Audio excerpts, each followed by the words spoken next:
All right guys, welcome to my new YouTube channel trending in globe. यहाँ पे हम भारत में हो रहे डेली सोशल मीडिया पे ट्रेंड का एनालिसिस करेंगे within a few minute.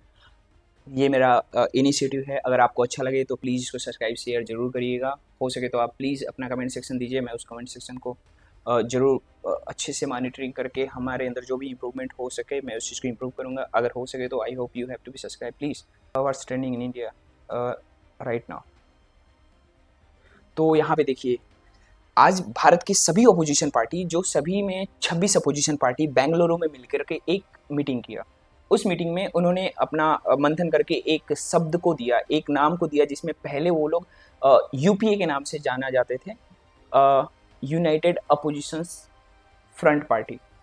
ठीक है, यूनाइटेड पार्टी अलायंस ये था, सॉरी। अभी जो इंडिया का उन्होंने उस नाम को चेंज करके इंडिया नाम दिया है, उसका मतलब है Indian national democratic inclusive alliance. ये एक एक प्रकार से एक एक एक सिंबल पुट कर रहे हैं in front of BJP government. और बीजेपी भी पीछे नहीं है, वो भी अपना एक नया नाम दिए हैं, जैसा कि हम आप अभी आपको हम दिखाएंगे। हेमंत बिश्व शर्मा जी ने अपना एक ट्वीट में दिया है कि देखिए, उन्होंने ट्वीट में रिप्लाई किया दिया है, जो कि भारत है। अब भारत भी ट्रेंड कर रहा है। उन्होंने बताया कि civilization conflict between the India and Bharat, ये ब्रिटिशों के टाइम से चलता चला आ रहा है। और हमारे जो फ्रीडम फाइटर थे, उन्होंने इंडिया की लीगेसी को छोड़ के भारत की लीगेसी को अपनाया, और हम लोग भारत को ही कंटिन्यू करेंगे। समय उनका कहने का मतलब यही है कि जो ओरिजिनल इंडिया है वो भारत है, न कि इंडिया है। बट इसका कोई मतलब नहीं है, क्योंकि कॉन्स्टिट्यूशन में लिखा है India that is a Bharat. तो ये बस एक पॉलिटिकल वर्ड है, जिसमें मे बी वो लोगों के अपने अपने खेमे में करना चाह रहे हैं। बट बेसिकली अपोजिशन पार्टी मिलके किसी एक पर्टिकुलर लीडर को नहीं फ्रंट पे लाया है। उन्होंने अभी डिसाइड किया है कि हम जितने भी भारत में छोटे मोटे मुद्दे हैं, जैसे बेरोजगारी है, महंगाई है, डिमोनेटाइजेशन है, GST and so many things, उन सबके बिहाफ पे ही फाइट करेंगे। यहाँ पे किसी एक इंडिविजुअल के फ्रंट के नाम पे नहीं डिबेट हुआ है। ओके, दूसरे पे क्या ट्रेंड कर रहा है? दूसरे पे ट्रेंड कर रहा है नेशनल। नेशनल मीन्स वही इंडिया का जो उन्होंने जो फुल फॉर्म दिया है, India national democratic inclusive alliance. तो देखते हैं कि ये जितने भी अपोजिशन के 11 पार्टी हैं, उनका उन सभी पार्टियों का नाम क्या है। जैसा कि पहला आप देख सकते हैं आईएनसी, इंडियन नेशनल कांग्रेस, फिर TMC, DMK, AAP, United, RJD, JMM, NCP, UPT, SP, RLD, फिर कामवाड़ी, NC, PDP, Marxist, CPI, Marxist Leninist, liberations, RSP, all India forward bloc, MDMK, VCK, K MDK, MMK, IUML, M Joseph. ये हैं oppositions पार्टियों का समूह, जिसको इन्होंने एक नया नाम दिया है इंडिया। इंडिया का मतलब हमने आपको अभी बताया। और ये इंडिया में एक आई ट्रेंड कर रहा है, एक एन ट्रेंड कर रहा है। आप देखिए यहाँ पे क्या क्या ट्रेंड कर रहा है। इंडिया ट्रेंड कर रहा है, फिर यहाँ पे आई, फिर एन, फिर डेवलपमेंट। ये इंडिया की ही चार चीज़ें तो ट्रेंड हो रही है। ओके, अब लेट्स मूव टू दूसरे पे भारत ट्रेंड कर रहा है। भारत, जिसमें हमने अभी आपको बताया हेमंत बिश्व शर्मा जी ने जो इंडिया के इंडिया के अपोजिट पार्टी मीन्स बोल सकते हैं बीजेपी, भारत वर्ड को सपोर्ट करिए। अब बेसिकली इस वर्ड गेम में नहीं पड़ना चाहिए, क्योंकि इंडिया दैट इज भारत, तो इसका कोई मतलब नहीं है। अल्टीमेटली जो देश नेशन के इशू हैं वो रिजॉल्व होने चाहिए। ओके, यहाँ पे देखिए अशोका होटल ट्रेंड कर रहा है। इसका मतलब जो न्यू दिल्ली में पार्लियामेंट के जस्ट नियरेस्ट अशोका बिल्डिंग है, वहाँ पे सभी रूलिंग पार्टी के 36 पार्टियाँ मिली हैं।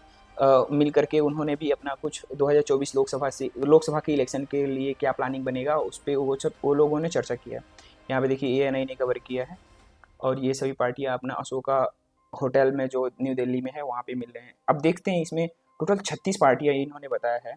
देखते हैं वो 36 पार्टियाँ कौन सा है। पहले तो बीजेपी है, फिर एकनाथ शिंदे का शिवसेना ग्रुप है, उसके बाद हमारा अजीत पवार का फिक्सन है, फिर एनसीपी अजीत पवार वाला, फिर पशुपति कुमार पारस का है, फिर ऑल इंडिया अन्ना डीएमके का है, फिर सोनेलिया अपना दल है, फिर नेशनल पीपल पार्टी है, नेशनल डेमोक्रेटिक प्रोग्रेसिव पार्टी है, आल झारखंड स्टूडेंट यूनियन है, सिक्किम कर्नाटका मोर्चा है, मिजोरम नेशनल फ्रंट है, indigenous indigenous people front Tripura है, Naga people front Nagaland, Republic party of India Assam, Assam Gana Parishad, फिर उसके बाद पटाली मक्कल कच्ची, फिर तमिल मलिया कांग्रेस, फिर United people party liberation, सहलदेव Bharatiya Samaj party, फिर संयुक्त मोर्चा, फिर जन नायक जनता पार्टी, फिर महारवाड़ी गोमट पार्टी, फिर प्रहार जनशक्ति पार्टी, राष्ट्रीय समाज पार्टी, जन सुरक्षा शक्ति पार्टी, फिर Kuki peoples alliance, united democratic party, Meghalaya hill state people democratic party, फिर Nishad party, all India NR Congress, so many 38 party इन्होंने जिक्र किया है। बेसिकली अगर हम एक शब्द में समराइज करें तो 2019 की लोकसभा इलेक्शन में जितने भी अपोजिशन जो आज अभी जुड़े हैं, जैसे हमने अभी बताया कि 38 बीजेपी के साइड है और 26 पार्टियां यूपीए के साइड है, मीन्स अभी वो इंडिया हो गया और ये इधर भारत। तो इंडिया के साइड में टोटल 2019 की लोकसभा इलेक्शन में जितना वोट पड़ा था और 2019 लोकसभा इलेक्शन में जितना वोट पड़ा था बीजेपी के साइड, अगर इन दोनों को देखें तो अभी के मामले में दोनों पार्टियों, जो भारत और इंडिया, दोनों पार्टियों का अगर वोट बैंक को कैलकुलेट करें, मींस वोटिंग कितना वोटिंग उन्हें डिवोट किया गया, पब्लिक द्वारा दिया गया, तो अभी जो एज पे है वो इंडिया है, वो समथिंग 10 या 20 लाख वोट से फॉरवर्ड है अभी के टाइम पे, देख सकते हैं।